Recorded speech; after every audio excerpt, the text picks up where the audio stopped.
Hey guys, Dave from Nerdarchy, for nerds by nerds. Hang out with these nerds. Nathan Nerdarch. Nerdarch is Ted. And we're doing the thing. Running a little behind today, but it's happening. So, how is everyone today? Doing good. I've actually already answered that exact question in the chat. We got some more videos under the belt. Done this morning.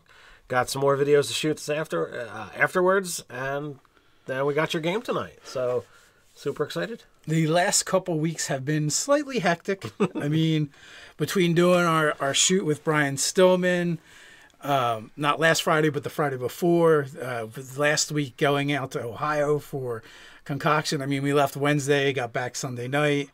So that was a huge chunk of time. And then, this week, trying to get caught up with everything. And we had some things happening, too. We launched a new game over on the YouTubes and Twitch. Mm-hmm. That's Doug's game. And, Nate, you're a player in that. Yeah, it's a neat little Spelljammer. I almost said Star Jammer. A Spelljammer game. It's using 5e rules. And we've got an interesting cast of characters. We've got Megan R. Miller, the author. We have Puffin Forest, Ben from Puffin Forest. And we have Nerdarchy Doug as the GM. We also have Kaneda from, you might know him from Discord or know him from my evening shows at Sunday, Thursday, and Friday night. Real quick, have to interrupt. Thank you, Mike Francis Jr. for the super chat. Thank you very much. So he heard that Starjammer, and he's like, yes, pirates in space! But please continue. Yes. And Anthony Amato was not able to show up this one, but we hope to see him sometime soon. And got a bunch of aliens, pretty much, and one human. So it's a nice mix. Starjammer, wasn't that the X-Men allies sometime? Yeah. Opponents? Scott Summers' father. So now we just need to find Spellfinder, and we'll be good. There we go.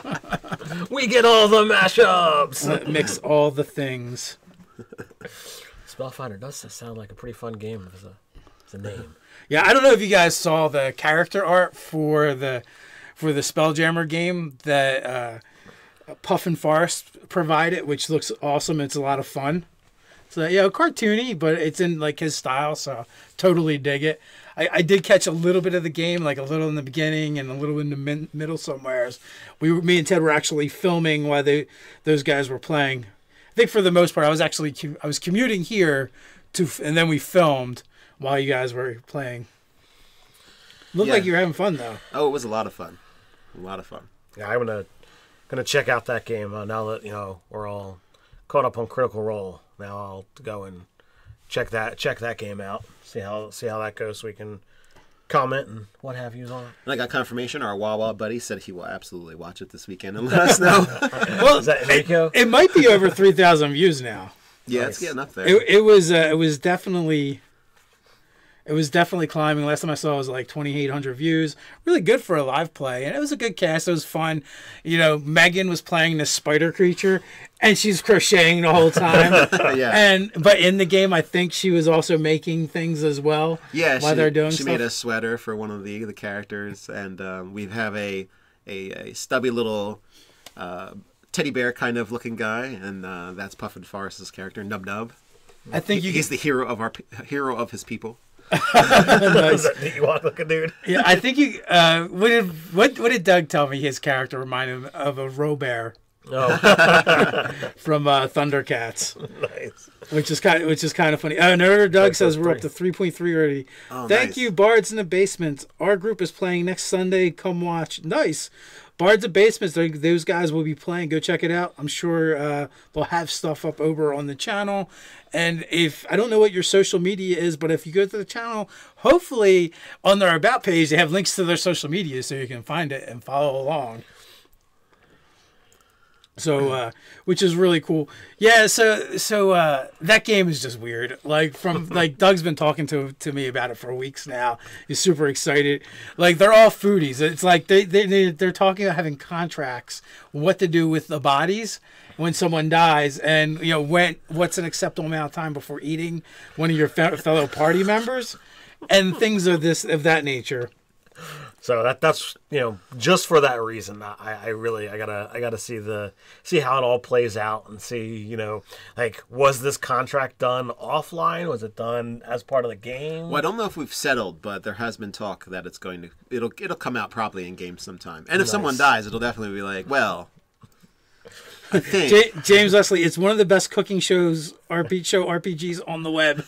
So like, having this be so part of like the pregame, I would feel like as Doug that I would be seeking to like, all right, I got to bring down one of these aliens so that we can see like the fruition of the contract. Well, and Kaneda's playing Fitzroy Brumblebottom, and he is the kind of like foodie guy. And he basically said, I have got this concept for a character, and it really doesn't matter anything else about him. I just want to do this thing. And we're like, well, how about a ranger? Because you're like a hunter kind of guy. You go exotic places, you find stuff. So you got to be good at survival on things, and you eat them. And then we're like, oh, man, since we're playing Spelljammer, let's do Horizon Walker. So he's got all like this planar understanding of things, but he uses it to go hunt exotic creatures and eat them. James listed, actually, it might be the only cooking RPG. well, the session one, like the premise is, without giving away any spoilers or anything, is there's a space race, I believe, and you guys are taking part in a cooking competition that is like going on amongst the vendors or something like that. Yeah, it's like a pre-show to the actual event of the space race. Yeah. So one of the things is a cooking expedition where you go out and you're finding exotic ingredients and you've kind of claimed a particular dish you're going to try, and then there's the different contestants that do the dishes. So like our entire like spelljamming group is the one that's going to go off and do that adventure. So it was a lot of fun. I liked the little twists and turns and the way Doug named the naming conventions he had for things was really got you in deep into the play. That's very cool. So Diakower says, hey Nerdarchy, I love your Critical Role recaps. I watch them every week. Keep up the good work. Yeah, we just did one filmed one yesterday, and then we have to film one today still because we're playing catch up a little bit. Yeah, the con schedule. Not only were we at the con when Critical Role aired, but like we weren't able to watch it. Dave listened to most of it on the way home from Ohio, and then we filmed that yesterday, and then like. Dave and I both had to watch the newest episode that just dropped so we can be able to film the next one. So lots of fun. Yeah, so we won't be losing any there. We'll stay right on track with the schedule we've been doing. I mean, and so I guess we put up our review like 2 weeks after the fact is what it kind of ends up being, because we do Wednesday, they air on Thursday, but it's not the following Wednesday, it's the one after that. Well, I mean, it's we want to make sure that you've had a chance to watch it on whatever platform is your choice, be it Alpha, Twitch, or YouTube, or wherever else you might be finding a way to do it, because I think they also do a podcast. Yes. So however you choose to interact with Critical Role, we make sure that you've been able to consume the content before you stumble upon our video or before you go seek it out. Either way. Also, Nerded or Doug, we've got Critical Role insights and speculations on the website too. Yeah, so I think either later that day or the day after we do our video, the article goes up with the video in it over on the website, so you can also get me and Ted's take, as well as Jean from my Scarlet Sisterhood game. She's been doing the writing on those as well. She might have to stop soon, so we're going to have to find someone to fill those shoes. It's going to be tough because she's going to grad school, and that's starting up, so it's going to might be too much, which I will be sad. She's like one of my favorite role players in like all the games I've ever run. Like her face is just so expressive, and she just gets into the role playing so much. Nice. And this is like once she just gets this look on her face, and you're in for something good. You can't like watch her play and just not feel good about yourself. So Zerf wants to know, can we nickname Kineda's character the Colonel? Oh yeah, one of the things is he has a southern accent, and it's. Is he modeling him off of the Colonel from Kentucky Fried Chicken? I don't know, Kineda, are you?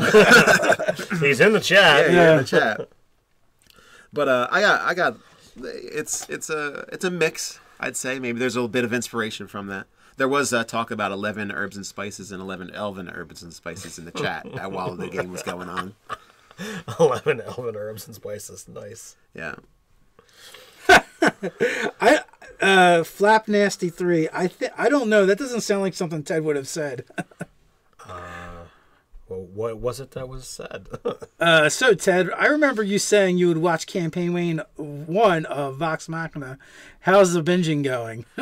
Oh, I've actually have been talking about at some point in time going back and watching the first campaign. Yeah, but they're probably not going to stop doing campaigns of Critical Role anytime soon. I know. So I don't know when you're going to find the time. Well, I think you're going to be listening rather than watching. Yeah. So because you've done hours and hours of books on audio. Mm-hmm. So that's kind of a thing. So that would be what I would do is I would go and I would start. I have not started, although right now because of all of the talk in campaign 2 about this happened here, this happened there, like the out of game chatter. It's like I could start watching or listening to the first campaign. So last couple of days I've been thinking about starting it on Monday. We'll see what happens. Like our reviews, you're going to start mixing in campaign 1 with campaign 2. What I'm going to have to do is Friday mornings when I listen to campaign 2, I'll have to take notes so that I'm not mixing up details. No, don't do that. It'll be so much funnier if you do. Because you just like to correct me, so. Let's see. I have a follow-up question for @FlapNasty3, and that was from... and that's from the Liqueur. Please do a recap of campaign 1 if you decide to watch that. Ted, that would be amazing. I just feel like we'd be so behind with doing that. The internet would be like, what are these idiots doing? It'd be like Guardians of the Galaxy. Like, these guys are such a-holes. People would be like, this is not the current season. I feel like I was lied to. So, Kaneda says Van Zant and Rain of Fire Denton Van Zan. Are those references to character inspiration for your character? What was the question again? You totally lost me. Okay, so Kaneda said I was asking, like, what was his inspiration for, like, what he was going for, like, the Colonel from Kentucky Fried Chicken or something? I don't know of anything from Rain of Fire that's about cooking. Like that. I think maybe like a particular style of character, perhaps. Okay, like Rain of Fire was like when the dragons took over and the people had to dig deep and kill the dragons. Yeah, the character from the Rain of Fire movie. That was the Archangels. That was the only movie that I've ever went in the movie theater and saw by myself. I was supposed to meet with my brother Ryan to go see it. I don't know if he was just late or never showed up, but it got to a certain time. I'm like, I'm going to miss the movie. So I just left. And I saw the movie because that was my plan. Felt really weird and self-conscious. It was an amusing movie since like the dragons ate the char and like they weren't the intelligent dragons that we know of. So it's definitely a whole different take on dragons. Yeah, it's the southern fellow with the big axe and crappy mood. Is what he says. Okay. Comrade 2261 says Rain of Fire was an awesome movie. Agreed, I enjoyed it. I did not see it by myself in the movie theater, but I did enjoy it all the same. Yeah, I thought it was decent. It wasn't like amazing, but it was all right. Especially for the time period. The effects weren't bad. So I have to figure out what I'm doing to my players tonight because I have like a cool encounter planned. But I can't use her. It's going to be a party wipe. Well, You're missing some heavy hitters tonight, so that's understandable. Yeah, we sadly have no Gobelos to do the butt kicking tonight. Well, you could always turn it into a beg for their life encounter, like the Kraken thing. There you go. I don't think you plan for it to be let's utterly humiliate them. Well, they gotta get. Come on, you humiliated us with the race, so like you don't really need to seek out something like that.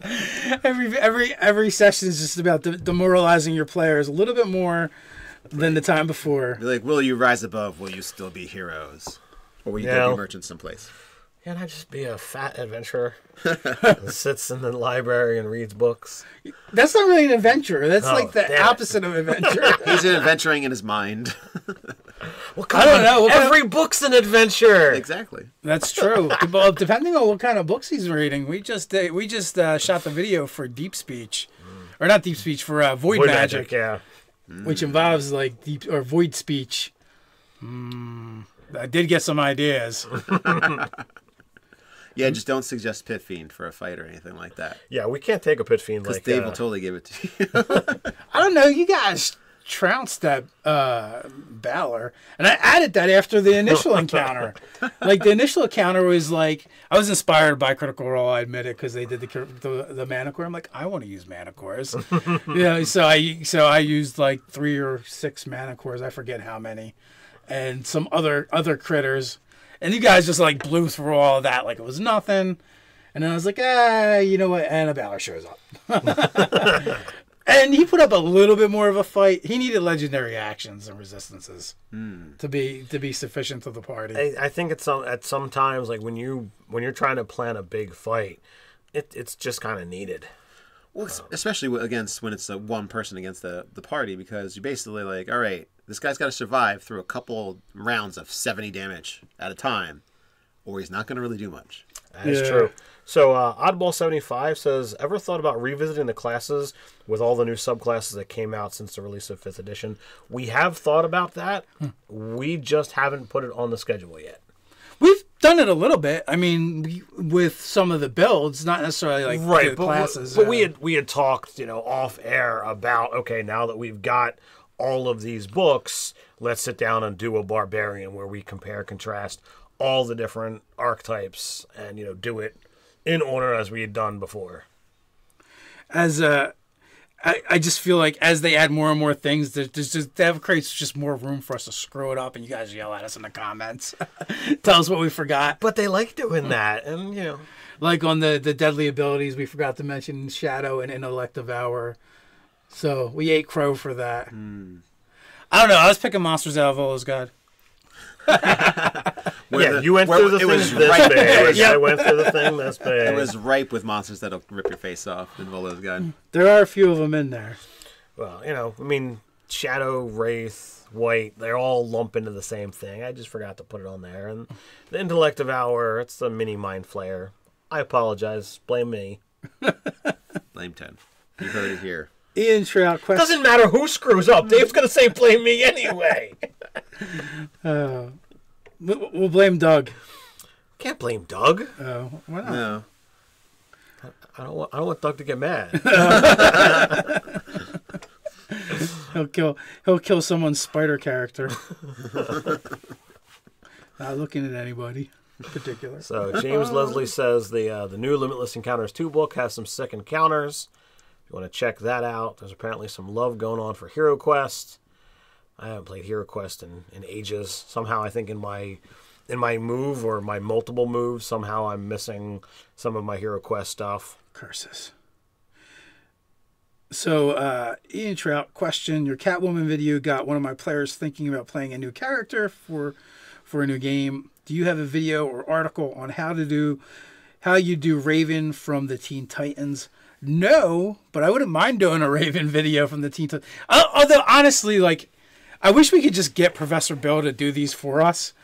Because he knows better. He's much more knowledgeable on comic characters. Like, my Raven is simply from Teen Titans when I used to watch it with my son. Yeah, that's where my understanding of Raven's from. So it's not going to be very comprehensive. But maybe selective with the spell use, and maybe Shadow, Sorcerer, Warlock, maybe?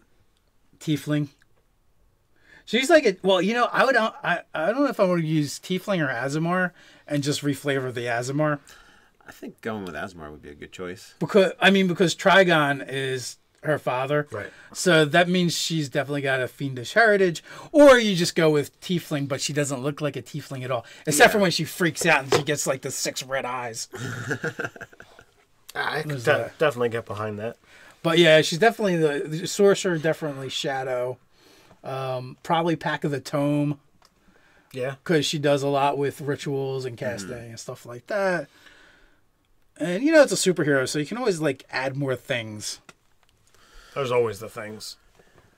She might even be, you could even maybe do a combination of Fiendish Pack, Sorcerer. Would probably work. There's definitely some options. And being more experienced in with Raven outside of the cartoon would probably be beneficial. So Professor Bill's expertise would be handy. So I mean, maybe we could chat with him about saying, hey, you know, you're... we could just go see if he's got a Raven explained in a minute to watch. I don't think he does. But what I'm saying is, like, you know, we could say his, you know, Comic Book University, you know, Nerdarchy, you know, takeover is D&D ISIS. Maybe. Bashing through. Why is it so much money now? Is he talking about Hero Quest? I think he's talking about the Encounters 2 thing, but I'm not sure. It's just that's one of the things under it. Well, Hero Quest is ridiculously expensive if you try and find it. I mean, it's been out of production for so long. So he probably is talking about that. And trying to get your hands on, you know, some of the stuff that wasn't released in the U.S. is really ridiculous, because I think there were a total of 5 expansions, but 2 of them were only in the UK. Curse you, UK! That's probably difficult to get a hold I of. wouldn't want to curse an entire area where people are living just because they got access to something that we didn't. You're less vindictive than me, clearly. Yeah, there's plenty of people who will burn something to the ground if they can't have it. It's all their fault. And this coming from, like, or this being said by the guys who don't care about things as much as I do. Yeah, you are definitely the collector. We just know human nature. Hero Quest was pretty cool, man. It was pretty cool. Yeah. You ever do Hero Quest where you actually, you know, essentially like the legacy game where you gain levels and move on? Don't remember if I did or not. Okay.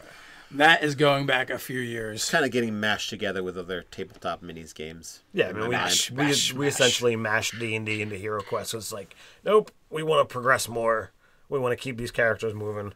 Was it designed to be that way? Or... Not at all. Okay, you guys just did it. We just did it. Did we do that with our friends in high school? Yeah. Okay, then I do remember doing that. Yeah. It's like, did I just make up this memory, or other friends, his other friends in high school? Tom, Mike, Mellish. It might have been that time when they kind of like excluded you from everything.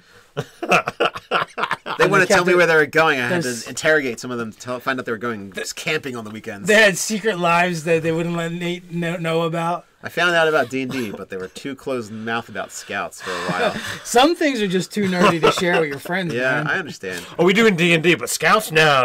Yeah. So that can tell you what our high school thought about scouting. Middle school. Wow. We played some games when we were on the convention. We do a video that we talk about all the rest of the stuff at the convention. But we're going to talk about our games here.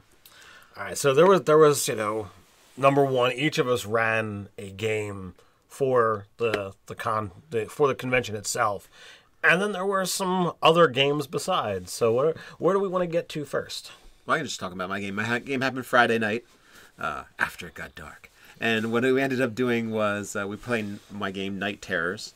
It's not on the website yet, but I'm kind of like doing some finishing touches on it, and it's a urban fight or flight game, or madness if you like that way as well, and the players all start off asleep and awoken by a scream, and that is how the whole entire event starts. And then they get to decide what they want to run from, what they want to try and fight.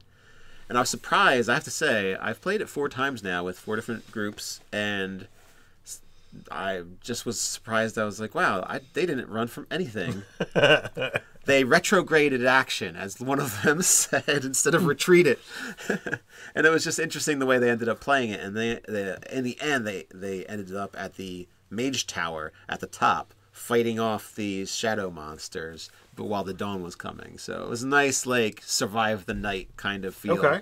Rather than an original adventure I had planned, that they're like, nah, we're not going that way. We're not doing that thing. No, it sounds like you want us to do that. So I had Saturday morning D&D, and my game was my Haunted Mansion. I'm still trying to workshop what I want to call this thing, but it's my module that's based off of Betrayal at House on the Hill. But I mean, it's only loosely based on it because there's no actual betrayal. There's no one of the players turns on them, but I kind of had this, idea of, well, you're exploring this mansion that you get stuck in by some way, shape, or form. And every time I run it, because I've run it numerous times now, it's a different plot thread. And I actually use the tiles to lay out the house. Yeah, the strangers got the cool version. We got the lame version. got when the we tested plain- it. Well, that was because that's based on the feedback of the first time I ran this. You're like, We gave him serious feedback. We were like, you mother. The first time he ran it, he had random charts and we would roll, and then he would describe the room we went into instead of using the cool fancy tiles. So by putting out the tiles, and you have this weird misshapen house, they have the visual aspect of this just doesn't sit right. They were interested in exploring and finding things out, but like they refused to do things on the first floor, which was where I had like all of my crux moments. So like as the adventure is going on, they're having a lot of fun. They're really into what's going on, but they're really dead set on, oh, I want to be in the upstairs. So I had to keep finding ways to get them to move. So like there's the chasm or the tower, there's the collapsed room. So like every time it's like, oh, you fall and now you're here. And so they're winding up on the first floor, they're winding up in the basement. When you're playing the game, you don't have an adventurer's kit and explorer's pack. You fall down the coal chute, well, you're stuck down the coal chute. They're like, I'll just drop some rope and we'll climb right back up. Totally makes sense. So after a while, they wind up finding all the things, but every time combat happens, they're like, we run. run, bar the door. They wind up, getting, some pittance and hammering the pittance to keep the doors from opening. It was like, all right, you guys really aren't into the combat tonight or this morning. All right, let's see what else we can do, that's going on. But they had an absolute blast. The one player, he was seriously focused on like, there's a mystery here. I gotta solve it. I gotta figure out all these clues. And because he knew of the game and knew the tiles, I had put them in what the tile is, the game room. So I described a whole bunch of different beasts that were killed. And one of them happened to be like a displacer beast head with the tentacles draped over it. And the one player was like, oh, well, I was hunting, not hunting to kill, but hunting to learn about displacer beasts before I was brought here. So that player then was like, well, maybe that's the clue. He thought maybe I slipped him a note. So, like, they're constantly going on for, like, a half hour about Displacer Beasts and the linkages. And he's finding any possible connection between any of the other rooms and this Displacer Beast. Just want to let that bone go. What? He wouldn't. He gnawed that thing till the end of the game. It was like, wow. Should have did a Displacer Beast demon. I had a Displacer Beast plant monster because it was plant-themed, but they wouldn't fight anything. So when it got time to get to the final encounter, I actually pulled out that thing that had 6 legs, plant monster. And You should have pulled every monster from every room that they ran away from into that final encounter. I would have just slaughtered them, and that's no fun. Matter of opinion. I had a very similar thing happen. I ended up including a bit more detail in the Mage's Tower because I have characters in another game going through a section of there. So it's more fleshed out in my mind. Mm-hmm. So each time it changes because each time it's another section of the town that I've created in my regular homebrew game. So I kind of like bring it up, or I bring pieces of it up when it comes up. So they're in this Mage's Tower, and the other characters that are playing in my game are trying to uncurse somebody. So they're using an alchemist herbalist guy to help them out because it can't be removed easily with magic. So they captured psychic gray oozes, and I've put them in a tank. So I described that, and they're like, we should find out what's wrong with these people. Maybe this is the solution. So let's shove some of the wooden mannequin type people that are actually asleep into the container with the psychic gray oozes. And the barbarian's up there trying to, the guy gets stuck. And he's trying to shove him in with his greatsword. And he turns to everyone else and he says, for science. And then he gets blasted psychically by the oozes that can see him. He's like, science hurts. And I just about lost it. Wow. So it was very entertaining. I feel like I had more fun than the players because of just how enjoyable it was to see my game going through again in like a completely different and unique way. So my game happened. They switched the room like an hour or two before, and it was starting at the same time as the Harp Twins, and the people that signed up for it didn't show up, or maybe they couldn't find it, and no one showed up. I ended up having Ellie, Josh, and Megan kind of show up, but they were going to be leaving for another panel. So we like started an adventure, but really it didn't go very far because they had to leave soon anyway. Right. I just wanted to be like, all right, I've sat at this table for 2 hours. I've fulfilled my obligation. So that was sad that, like all of those pieces. I've rage quit D&D. I'm not doing it anymore. Yeah, I doubt that. One bad experience is not enough to make you quit D&D. Yeah, he would have quit like 20 years ago otherwise. He survived Steve. I think he's good. If you can survive 5 walls dropped on you at once and still play D&D the next week, you can survive that. But then we got to have some cool games, run by Doug and Megan, which I thought was pretty awesome. Doug felt like he was put on the spot when it's like approaching midnight, and you're like, we don't have to be up anytime early tomorrow. Let's play D&D right now. So we started playing by 1. It's like 12:30, 1 o'clock when we started the game. We stopped at about 2:30. Well, the characters were really easy to do. Yeah, we just pressed. We just randomized some stuff and then made some tweaks. Thank you, D&D Beyond. Yes, random button was really handy. So I wanted to play a goblin, and I wound up going Goblin Battlemaster. So like this amusing little 3-foot full-plated rapier-wielding goblin, and Doug gave us a common and an uncommon item that we could use. So I took the Hat of Disguise and the Cloak of Billowing, and I'm now in love with those items even more so than before. They're just hysterical. I use the Hat of Disguise like crazy. I don't remember what my common item was. But It's a mystery. You were a tiefling druid. I was. I know my uncommon was just a Cloak of Protection. Right. They're always useful. That's always a good guess. I know what it was. The emoji shield. Oh yeah, the emoji shield. I love me some emoji shields. Yeah, you didn't play around with that as much as you could have. I know. By the time we started, I'm like, oh my god, I'm so tired. I just want to sleep now. It was your freaking idea. I know. It's hard to say no to playing. That's why I didn't complain. I'm like, but now I'm tired. So we got to have a lot of fun with it. My goblin was full of antics. I definitely enjoyed that game. I would play some more of that if we could. So we had a question, bashing through. How do you feel about virtual tabletop methods like Roll20 or Fantasy Grounds? Have you ever used it? If so, what are the pros and cons? So also from the same person down here, as my D&D group has slowly dispersed through the U.S., I've considered using it to continue our game.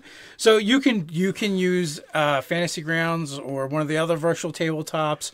You could just use Skype or Zoom or any of the other programs that are out there that allow you to video chat. People game through Discord.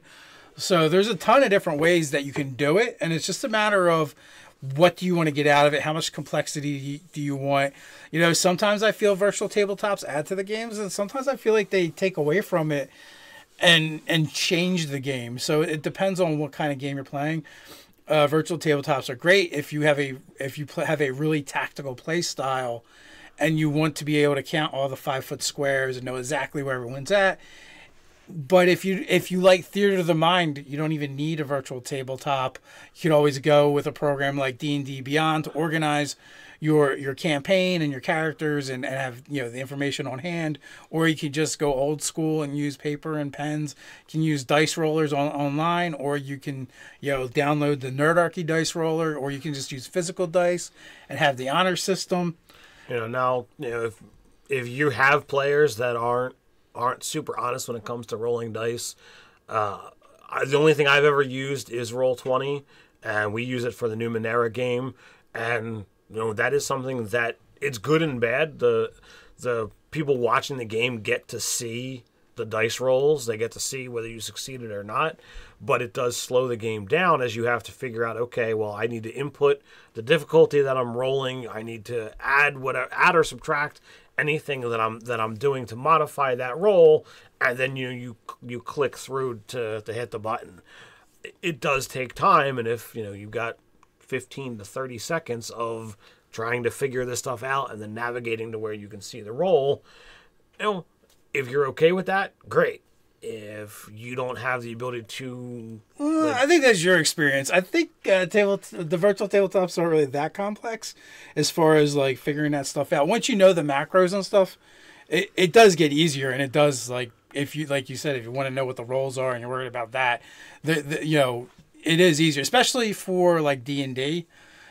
Is less complex than Numenera. Yes, when it comes to playing those games, and that's where I was going to get at, because you have all these things that enter into into Numenera, whereas with D&D, you're just rolling that D20 and you're applying whatever modifier. You don't have the ability to add effort and get assistance. It goes right off the character sheet. Either you might have disadvantage or advantage. Usually it's just a toggle that you toggle on or off.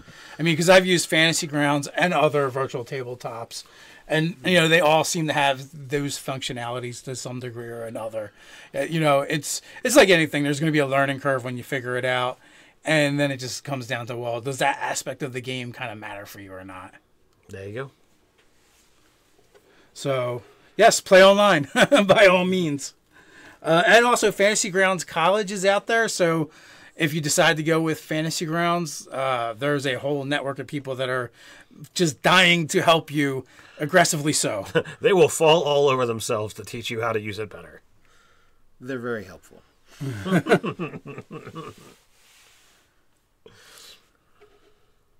So, Flap Nasty 3, can I play with someone? LOL. I haven't played in about a year. Issue is I'm a truck driver, so I'd use my phone mainly to Roll20 and Discord. I've done it before, though. Well, I would say Zoom is actually really great on bandwidth. So if you're doing something from your phone, I think it'll be less choppy using Zoom. So if you have access to Zoom, I think there is a free version, but I don't know what you get out of that. Yeah, you just gotta get your rig hooked up, man. You gotta get the Wi-Fi in there and all that good stuff. I guess it depends on the company you work for. But I know even like when I used to do personal training over a decade ago, I had a private client that owned a trucking company, and he's like, we put internet in all of our trucks just so that the drivers have at least something when they're out on the road. So, and that's like a decade ago. It's got to be better now. Right. But then again, getting a tractor trailer is like buying a freaking house. So, a nice house. Yeah. Bards and Basin says their next game is going to be a mix of in-person and Skyped-in players. That's something that we haven't done yet. We haven't had the remote sign-ins yet. James Leslie, Zoom even works on my rural internet. Snyder Fam 5. Corey did a great comparison vid on Fantasy Grounds, definitely the better value.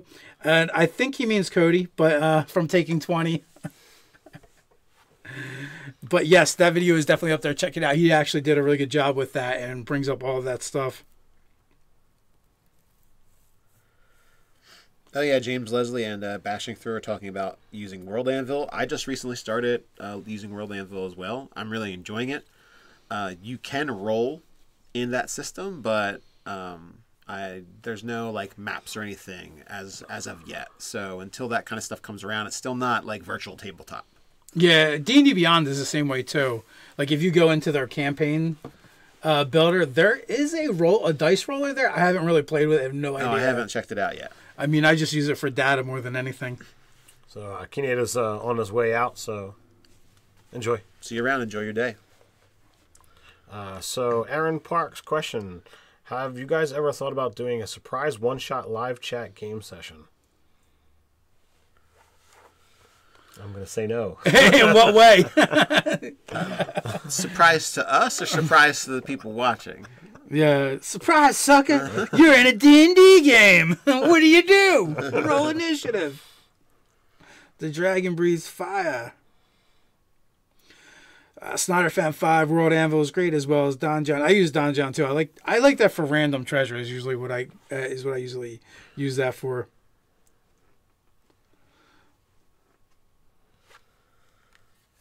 How would that work? I'm not sure what you're asking, comrade. You might also be asking in the.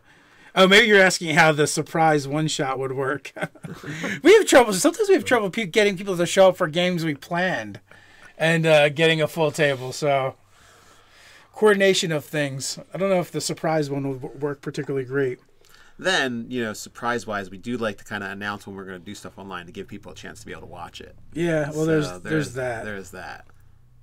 And if we're playing, most of the time we're recording it or we're putting it up live. Nerdarchy Doug, Nate, and Kenyana use World Anvil on their After Dark streams. Check them out. They're really cool and engaging. Well, thank you, Nerdarchy Doug. Yeah, we just started this week using it, checking it out, see how it'll work for the show. True, mate. He's got an answer how it works. White vanning a person into a D&D session. Nerdarchy does not and has never condoned the white vanning of individuals for any purposes, D&D or otherwise. Even if we've mentioned it before.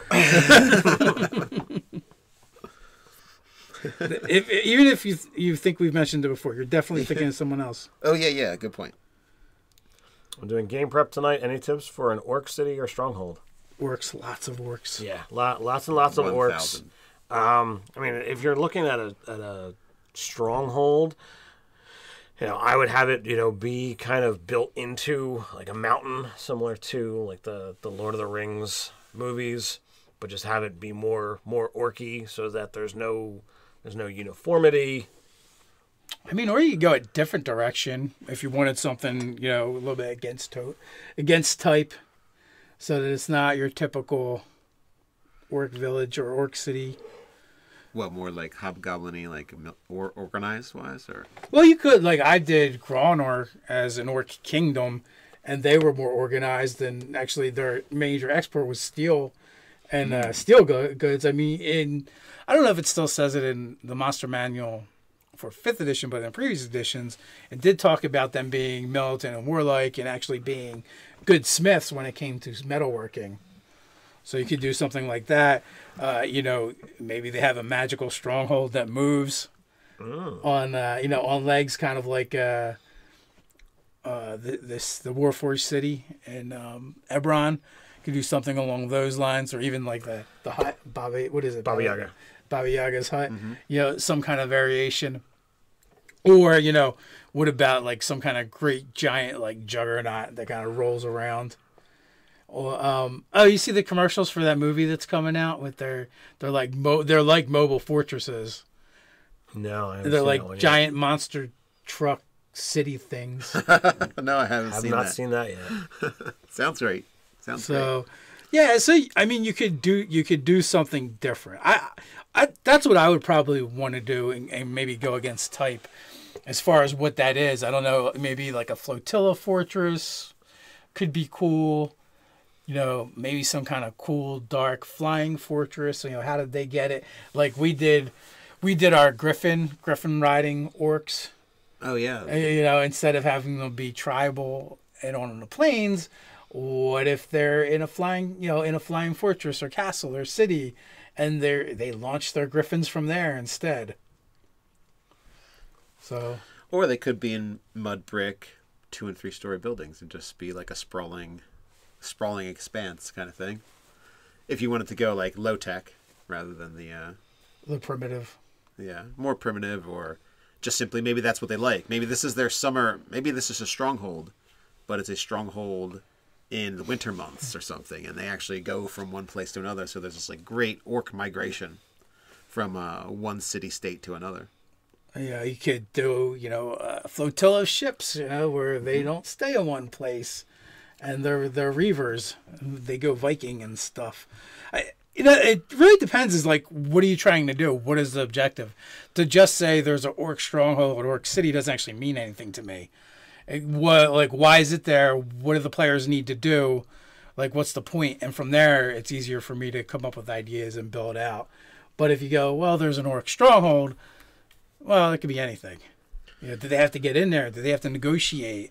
Do they have to talk? Do they have to lay siege? Like, what's the objective? Is it a strategic area, and you're trying to go there? The players are trying to go there to convince the orcs to let an army through to another region or another kingdom. And you could also have generic orc stuff, like what your players would expect, but then have little kind of what we call like set pieces or some kind of scene that you're going to portray. Maybe there is a master smith in the orcs, and that person is not the normal, what they consider like the general populace orc in that region. Or maybe there is a shaman or a person who studies wizardry or sorcery or something, and they've got places nearby, places around, places that are actually detached that you have to go quest to go talk to them. Those are all kind of things that you could have the individual orcs stand out and be set apart from the regular populace. And that can be kind of where you show your flair for the orc village or orc stronghold. Now, other people are saying check out Volo's guide because they have the section on the different monsters.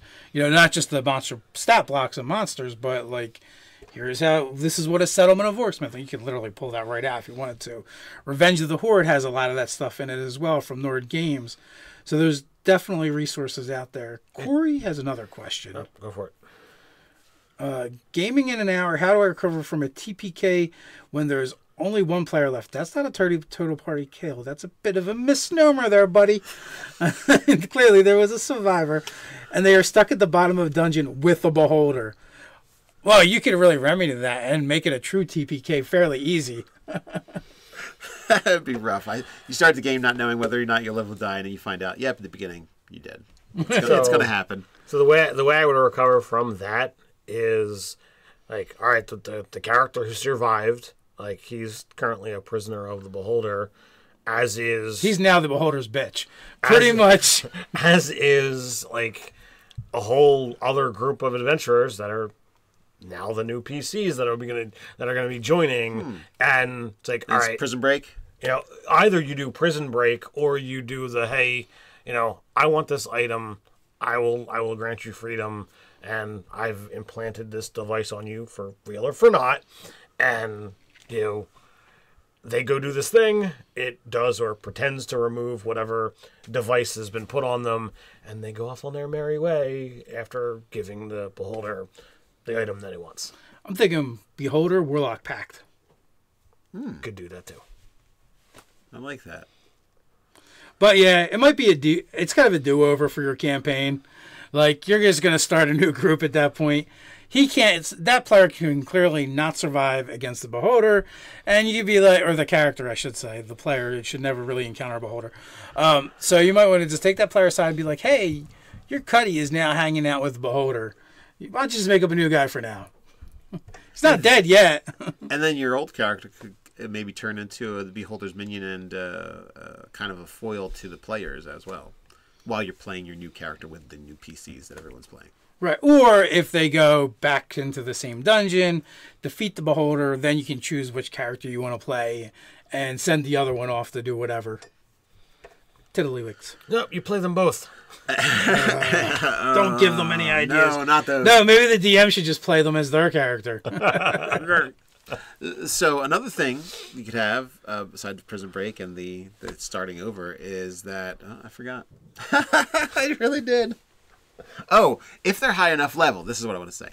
If they're high enough level that resurrection or possible revival is in order, maybe you can make it like a Mission Impossible thing where that person is going to get out with like a little bit of each one of the dead players. That's a bit morbid. I took a toe off of each one. Just in case. If I came back to life resurrected and you said, hey, I had to chop off your hand or your dead body to get you here, I'd be like, thank you very much. Do whatever needs to be done. How did you bring us back? Oh, I'm not talking about it. It was hard. We're never going to talk about this. Just be happy you're alive. It was very taxing. I did things I am not proud of. Let's leave it at that. And you're back. Can I just say you look really weird with that left hand on your body? Just saying. Yeah, let's not talk about it. Yeah, so if you're high enough levels that's legit, like they've got treasure, or they've got strongholds you could sell to bring them back, then maybe that's like the heroic kind of great escape that the character can do. So bards in the basement totally would do a dream state, let time reset to the right before the encounter with knowledge they have, but maybe it was given by a dark force. I mean, you could do it, but I think if you let your players off the hook too often, it kind of like takes away the danger and the point. So that part, I'm not a huge fan of. Well, I mean, part of what you have to do as the DM is you have to see this kind of thing unfolding. And, handful of weeks ago, months ago, what have you, I put you guys up against the Kraken, and it didn't look like it was going well. I'm like, I thought you guys could dish out more damage. You guys were missing a player, or actually multiple players, I think. Yeah, and I'm like, well, I need to stop this fight. Otherwise, people are going to die, and I don't want to derail my whole campaign. Some of you might be able to get away and move on and what have you, but I think there was definitely death that was going to happen. I think we had him right where we wanted him. We had him by the tentacle, and we just weren't going to let go. Yeah, I had him by the tentacle, too. They threw me into my own blade barrier. And I'm never using a spell again as that character. Have you been thrown into your blade barrier multiple times now? Yes. Yep. I know. Both time it really didn't affect the creature as much as it hurt me. Yeah, both times. What can I say? I'm a little evil. Yeah, so I don't use that spell anymore. I know. I can't wait to throw Ted's character into his own blade barrier. That'll Hasn't happened yet. I know. We're getting close. I would say record it, but make sure that it's in a game that I'll be able to see.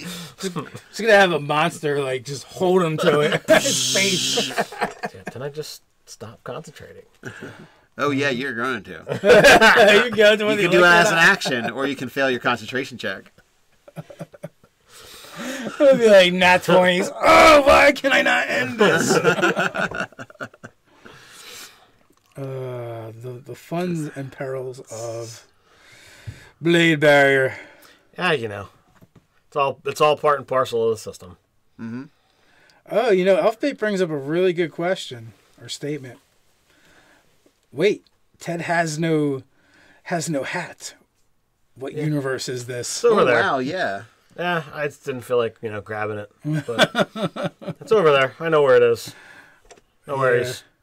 See, I don't worry about it. I just show you guys I'm losing my hair. F it. The hell with it. So, so what should I do to these guys tonight? I had one idea. I wanted to make them fight a Thunderbird. It was going to be so cool. We were going to fight a car? No. You're going to feel like you were run over with a car by the time I was done with you. I had plans. I had such great plans. Or Griffin Riders in a flying fortress. Maybe. Griffin Riders aren't good enough. I mean, the Manicore, they pretty handily crushed. How many Manicores? Like 6. Well, I think a dozen Griffin Riders might be in order. Swoop attacks? I think Griffins are weaker than Manicores. So. They are. They're only like a C1 or 2. Well, then you've got the Orc Assassins on top. Attacking from Fog Cloud. I think it's going to work out. Might. And have Stone Skin on all the... Yeah, it won't do anything. Stone Skin's not what it used to be. That's true. Oh, resistance to yeah. Yeah. Wah, wah, wah. No more ignoring like the first, number of hits. They all have permanent blade ward. Yeah, we talked about that in my discussion last night. We had to love and hate on 5e a bit. That's not going to really be all that useful against our group. I mean, Todd mostly uses magic. Ryan and I mostly use magic. So Blade War is not going to be useful. Well, so Nature Druids. You need Nature Druids would be like toss resistant. No, I just got to use monsters that are immune to magic beneath a certain level. Oh, yeah, like they could be riding Transformed or Sasha. There's a couple other ones that have that immunity as well. I just can't think of them off the top of my head. So I'll go to D&D. What if like a really badass guy polymorphs a Rock Sasha and makes it his mount? That's got to be a nasty dude. So Oddball75 says a chaos magic storm erupts and they're all transported to a level in hell. Fraginator says, I'd like to offer ideas, but I haven't seen any recent gameplays. Yeah, they'll come eventually sometime. Going to cons is not conducive for them coming up. I'll tell you, getting put up, I'll tell you that for sure. So Wraiths are fun. Pax the Displacer Beasts by James Leslie. Ranger Roy says rocks with elemental powers equals scary. When is the Beardomancer class coming? Well, I think it would probably be a prestige class, but we don't have those. So It could be archetype. what about if we did it like the Runecaster guys? Like a prestige class? Was it called a prestige class? Yeah, they were prestige classes. I just wanted to make sure I wasn't mixing editions. Yeah, the Rune Mage or the Rune Scribe was the only prestige class for 5th edition. Because I feel like with enough determination, any spellcaster could become a Beardomancer. Yeah, I think the problem with the prestige classes is because different classes get abilities at different levels. They're struggling to make it balance across the board. Yeah. And I think that's why it's been abandoned. I kind of like the idea. Deep Magic, Beard Magic. Yeah, there you Art of go. Dog. I think someone's already doing Deep Magic, though.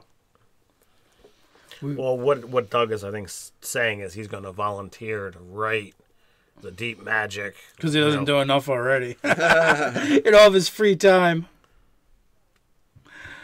Yeah, well, I'll figure something out for our Brave Heroes. You know, the hardest part is they're all in town.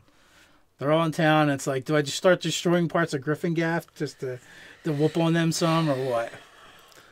They don't have. They're meandering right now in the story. We don't have a place for them to go. So Shallandor says Palladium has a cool monster that multiplies when hit with magic and also becomes more vicious as more are made. So I mean, we need to eventually be able to prepare for the guy in the pyramid. I can't remember. Totally blanking on what those things are called. The Borg Empyrean. The Empyrean, that's it. So like, going, I have no problem saying let's go on a mission to try and find out more about them. That will get us out of town. Relion wants to know more information about the Goblin King, but I think that would be a mission best Suited for the suited Gobblos. when the Gobblos are here. Because I still need to figure out why. Maybe not, because the last time you guys encountered the Goblin King, and it came to blows, they just sat the fight out. They're like, we cannot condone violence against the Goblin King, but we like you guys, so we're not going to attack you either. But I still need to figure out as to why he wanted me. Why did he select me to get turned into a goblin or partially turned into a goblin? These are questions without answers so far. Relion, he's always got that list. Do with it as you will, sir. So Robert wants to know, I have a dice problem. How many and how to carry them? All the dice. I have a thing that holds several pounds of dice. Well, it's a good question you should ask. Right now, Easy Roller Dice has self-standing leather light dice bags that hold up to 400 dice. So however many of them you need to be able to carry your dice, that is what I highly recommend you get. As many of the sacks as necessary. Yes. And that kicks. We actually have a contest going on. That should be in the description, but it's not. For Easy Roller Dice, we're giving away 5 sets of gunmetal dice, so 5 different winners. And I will, if you find our Easy Roller sponsored videos, they're definitely in there. And I will get it in the description here as soon as possible as well. I tend to not take too many dice with me. If it makes the Crown Royal bag too stuffed, I don't bring it. So I leave some at home. I have mine. I have my dice bag. It is just like, it just looks like a big ball because it is just all dice. And then I like to open it and dump them and form the Dice-a-copia. So Dave's got the dice bag of devouring. And then when I should be listening to Ted and paying attention, I'm probably sorting dice.